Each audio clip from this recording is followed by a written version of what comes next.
Hey, it's Mark Ferguson with Investor More, standing outside a house flip we just finished up.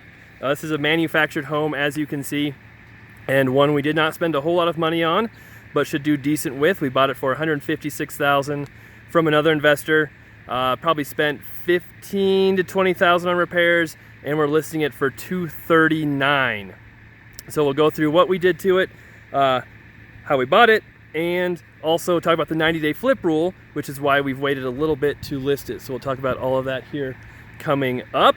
We are in a neighborhood that has a mix of stick-built homes, manufactured homes, and mobile homes. So this is a manufactured home, which means it was brought in two pieces, has a metal frame on the bottom, but it's a HUD-approved manufactured home, so that it was built according to HUD standards, and it has a purged title, which means it is permanently attached to the foundation.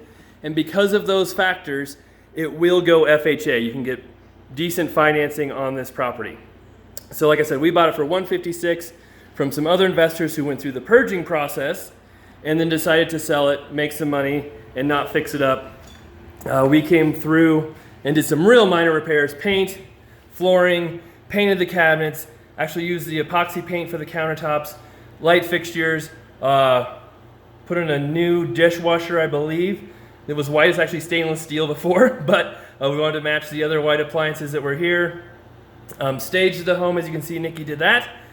And some minor cleanup. So we spent very little on this one, and we'll have another, $20,000, maybe $25,000 in carrying costs, selling costs, and financing costs as well on it.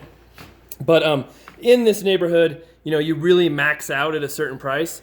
So even if we would have come through and redone the bathrooms, put in a brand new kitchen, put in sheetrock on all the walls, we probably wouldn't get much more than what we're getting with doing a minor rehab. So that's something to always know with your neighborhood and what comps will sell for. That's one of the biggest mistakes house flippers make, is they over-improve a house, put all this money into it, and think that automatically makes the house sell for $20,000, $30,000 more than the other. Oh, there's a piece of trim that needs put away. But they automatically think that makes their house sell for $20,000 or $30,000 more than the next highest comp in their neighborhood. But with appraisal conditions and different factors, a lot of times it won't sell for any more than other houses. So you have to be very careful with what you repair, what you don't repair. All right, in this property, we also could have gotten it done much faster. So it took us about right at 90 days. I think 90 days is tomorrow from when we bought it to when we're listing it. And there's something called the 90-day flip rule, which for FHA loans and a lot of conventional loans have adopted it as well. They say if you buy a house, fix it up, try to sell it for much more than you bought it for, the new buyers have to write their contract 90 days after the sellers bought the home. So that goes for FHA, some conventional loans. So if we had listed this 3-4 weeks ago and we got an FHA contract on it, which could be very likely in this price range in this neighborhood, we couldn't even accept that contract until it had been 90 days. So we would have had to accept a conventional loan. I need to get that cleaned up slightly, just a few things we're noticing here. Oh, like that. But you cannot do FHA. So we actually had another house like that, the blue 4-level that many of you might remember, that we sold faster than 90 days. And that one we sold for $339,000. And those buyers wanted to do FHA, but because we listed it, that's a good month before the 90-day rule, they ended up going conventional. For a lender who did not care about the 90-day flip rule, they were able to still do the deal. But for a buyer who's going FHA, we would have had to wait a month or just not do the deal. So that's something to consider as well when you are flipping houses. And that rule does not apply to banks for foreclosures and some other situations. Just targets mostly house flippers. So here's the property. We'll get it listed here today.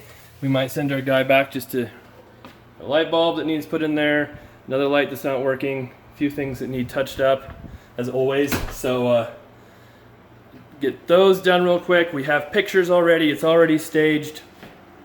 And we'll see how it goes. If we get under contract right away, I think we will, because our median price in Greeley, where we're at, is in the 330 range, and at 240, there's almost nothing for sale that's as nice as this. It should sell quickly, and we can move on to our next flips. We have 10 or so going right now.